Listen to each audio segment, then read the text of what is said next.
My name is Jake Anson. I'm the student pastor here at First Baptist Church in Ardmore, and we thought it'd be fun to kind of interview some of our church members so that you could get to know who they are, so you could hear parts of their story, and so that we could remain connected during this time where we're all staying so far apart.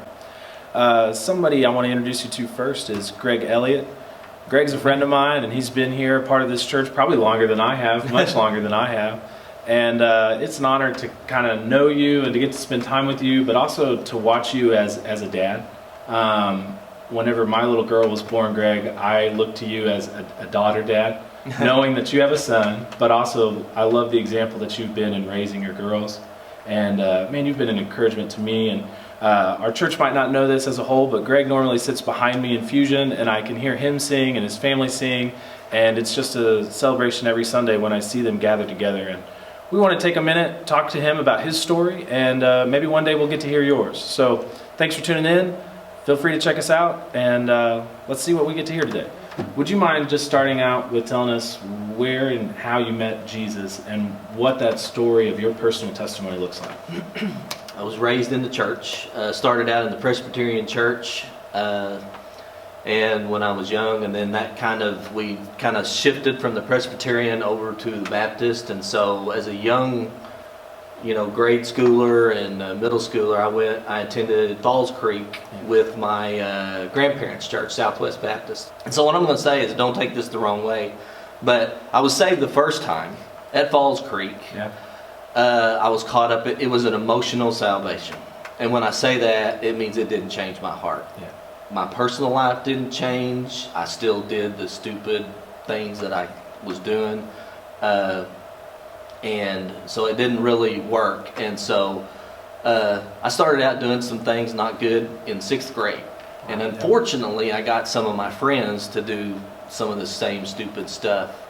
So I went to college, and I was still going to church. I remember going to church one Sunday, and I was hungover. I mean, my eyes were bloodshot. I'd been out till 2 or 3 o'clock in the morning. And I went to church, because that's what I'm supposed to do. I was growing up in that. And I just realized that I was the epitome of a hypocrite. Now, I did the wrong thing. I quit going to church in high school. Yeah. I never left. I always tried to do the right thing. I was, working myself. I was doing works. But I quit going to church because I was not going to be that hypocrite that would go out on Fridays and Saturdays, and because I don't lie. And so to me, that was living the lie. And so I quit living the lie. I went to college. It was in 1990. My brother and sister-in-law were living at our house. He was transitioning jobs. He got saved older. And, and I will admit, for several weeks, I was just off. I was angry. I was flashing. My brother was on me all the time. You need to, and he was doing it the right way. I didn't take it the right way. Sure. And I was angry. And I remember one Saturday night, he talked to me, and he was talking to me about, you never know when you're going to die. You never know when you're going to die. And he said, are you going to go to heaven or hell?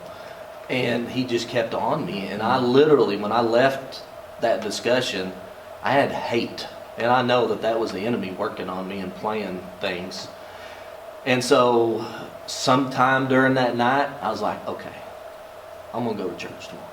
I hadn't been to church in a while, so I'm going to go to church. Well, we had a huge snowstorm that night. There was literally snow drifts on the streets 2 to 3 foot. It was a huge snow in January of 1991. It would have been easy for me to just stay at home. So I said, no, I'm going to go. So I went ahead and go. Luckily, it was a front-wheel drive Hyundai, so I could tool through there. I was passing people, literally trucks. I mean, I'm serious. There was trucks in the snow drifts. So I went in there, got into church, was not in a good mood, because I'd hit something. And so, because I drifted over there. So I got in there, and Dr. Fannin was talking. I can't actually remember what it was, but it was on salvation. And there was nobody else in that church but me. And Dr. Fannin was talking to me. Wow. And I had, like I said earlier off camera, is that high tempers and bad tempers running our family. Angry. I wasn't ever a bad person, but I was angry. I would flash. I had no fuse. It was lit all the time. Okay. So I got up. As soon as I stood up, I weighed nothing because all of that anger was gone in an instant. Wow, cool. And so at that point, I knew I was truly saved. I didn't even have to go down to the altar. Once I stood up, it was gone. Wow. And Jesus and the Holy Spirit was living inside of me. And so that's a condensed version of that story. So something interesting about your story is it was a Sunday morning where we probably should have canceled church, if we're being honest, right? Yeah. It was a big snowstorm. But man, God had a divine appointment to make, and what's neat to see is your part of the story is saying, hey, no matter what, I'm going to go. And you had every excuse not to, but you still showed up. And that kind of goes to the same timeline that we're at now, at a time where church seems to be canceled, where it's just online. But you made a point of yourself to be there, and your life transformed that day. Absolutely. I think that's awesome. What would you say is a time in your life that's shaped, or what's an instance in your own story that shaped you and your family? Well, a lot of people know, what shaped me and my family is something that I did that had repercussions for my whole family. I had a child outside of wedlock, and it was my son Jordan. Most of you know him. And it was not easy. Yeah. There was a lot of issues going up, but I would say as a family, it taught me what I did to God. How many times does Jesus and God have to forgive me? I don't like it, but I commit sins now. Right. But I know that Jesus forgives me, and I try not to. I try to do better. And so our son, Penny was able to adopt him, and basically his biological person severed all ties. And so it was, but the thing about it is he knew that. Yeah. He was 4.5 years old. Wow. So he knew that he was rejected. And so the family went through pain. Sure. He helped define destiny in the sense that she learned firsthand the consequences of lying, because that is something that lying hurts so many people.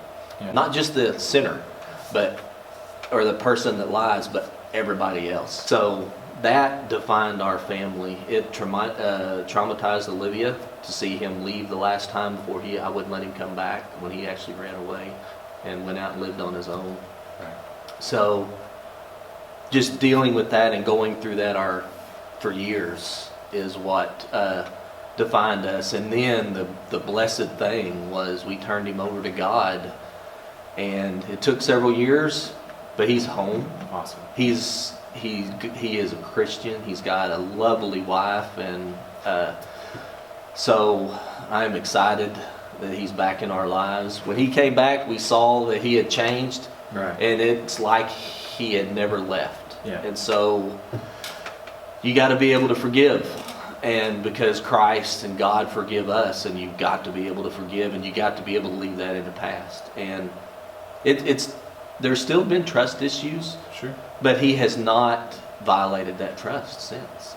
So that's defined our family a lot. In Jordan's story, and kind of what you guys have seen, you've seen a prodigal son story almost. Absolutely.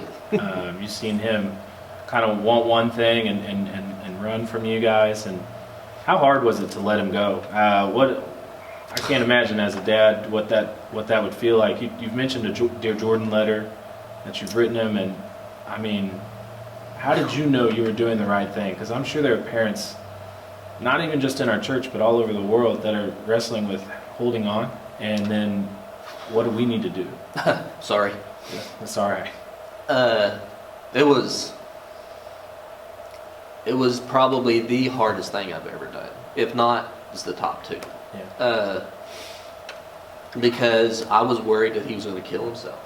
I was worried that I would never see him again. It broke my heart, but I had done everything I could do. I gave up. And it's because I set some boundaries. I said, this is absolutely it. You do this, you're out. And Penny is the soft side of me that he's learning now that because of her, it made things, it could have been a lot worse on him. Yeah. She tempers me. She is my better half, literally. She calms me and keeps me. Well, God planned all that, right? He absolutely did. He perfectly matched you up. Yeah, so Jordan, I just, that was the hardest thing, but I turned him over to God. I was like, I have failed. I haven't been able to do it, but God can do all things. What is the hardest thing for parents in the world today? And if that's the hardest thing for you, or the hardest thing you see abroad, what would you say? This is the hardest thing, to be honest, for parents. The hardest thing, in my opinion, is being a parent. And when I say that, it is so easy to do the wrong thing. Having your kids do the right thing, even when it's not popular, is the hardest thing, is trying to instill in them, do the right thing.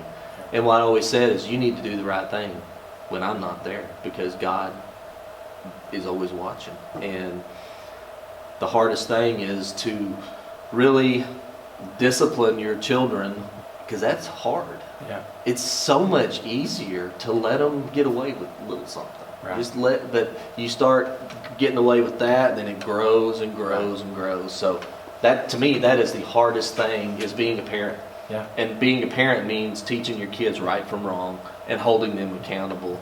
Greg, I want to thank you for coming and interviewing with us and just talking to us about your story. How cool is it to see God's work in your story, and that God's not done in your story? He's not. Well, thank you. I enjoyed it. Thanks for watching 580 Students. We're so happy you joined us. If you enjoyed the video, make sure and hit that like button right down below, or push this button right here to subscribe. Then you can get all our cool content as it comes out. Here at FBC Ardmore, we're about investing in students with the truth of the gospel and equipping them to enjoy Christ forever. Thanks so much, and we hope to see you soon.